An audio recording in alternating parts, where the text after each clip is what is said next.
manhunt for Travis Decker. That's the one in Washington State. He's the former Army Ranger accused of suffocating his own 3 young daughters after picking them up from their moms for a scheduled 3-hour visit. That was a week and a half ago, and no one has been able to find him since those girls were murdered. Investigators say they've narrowed the search down to Ingalls Creek area, west of the town of Wenatchee. Sheriff's Department now says a tip came in from some hikers who spotted a lone hiker who seemed to be very ill-prepared for the trail given the kind of weather conditions. And they also say that he appeared to be avoiding people. So when the tracking teams spotted that guy, guess what happened? That guy ran from sight as the helicopter passed over him. So the canines have now been deployed, and the locals are being told to lock their doors and stay alert while the police comb those woods. So stay tuned, because we think breaking news could happen at any time on this.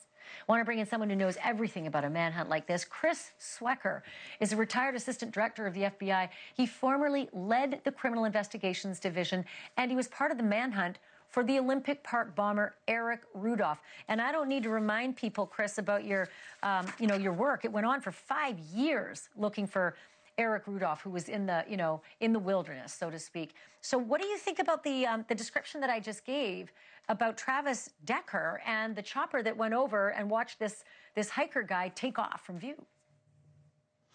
Yeah, actually, it sounds to me like his capture is imminent. I mean, he's been spotted. You can now form a sort of a perimeter around that area, although it's quite remote. If you research the Ingalls Creek area, it is extremely, I think the nearest town is 15 miles away. But there are cabins in that area. If you look at cabins for rent and that sort of thing, there are structures, some that may be occupied, others not. It's an old gold mining area as well, so there may be some caves that he can hide in. So, I mean, it's not going to happen tonight. Obviously, they're not going to close in on him after dark.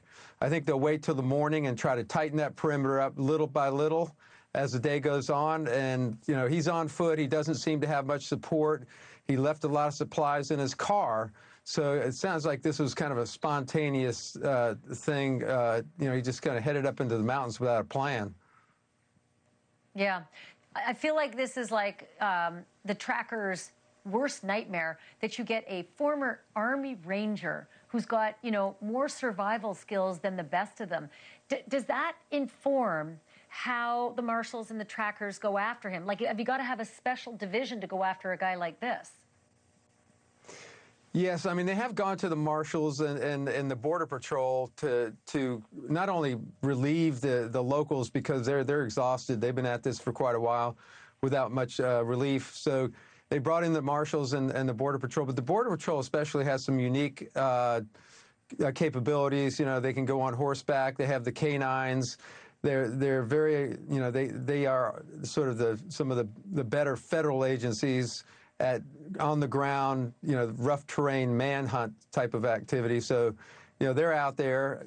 Again, I mean, he's been spotted. There's a perimeter set up around, maybe a mile going in each direction. And I think very slowly they'll tighten down that perimeter tomorrow. The precautions you have to take is you have to assume he's armed, and he is desperate, and he's obviously mentally disturbed. So he's, if he is armed, he's likely to shoot it out. He'll see them, the searchers, before they will see him. So they have to be very deliberate, very measured, and very disciplined in how they close that perimeter. That gives me the willies, just what you said, that he'll see them before they see him, despite the fact that the chopper may have seen him. It's awfully strange for a hiker who's ill-prepared for the conditions, is avoiding the other hikers, and runs from a helicopter. It would be strange to know that it's somebody else other than him. So we're going to watch that as breaking news. Thank you for watching. Subscribe below and download our NewsNation app right now on your phone, and you will get fact-based, unbiased news for all Americans.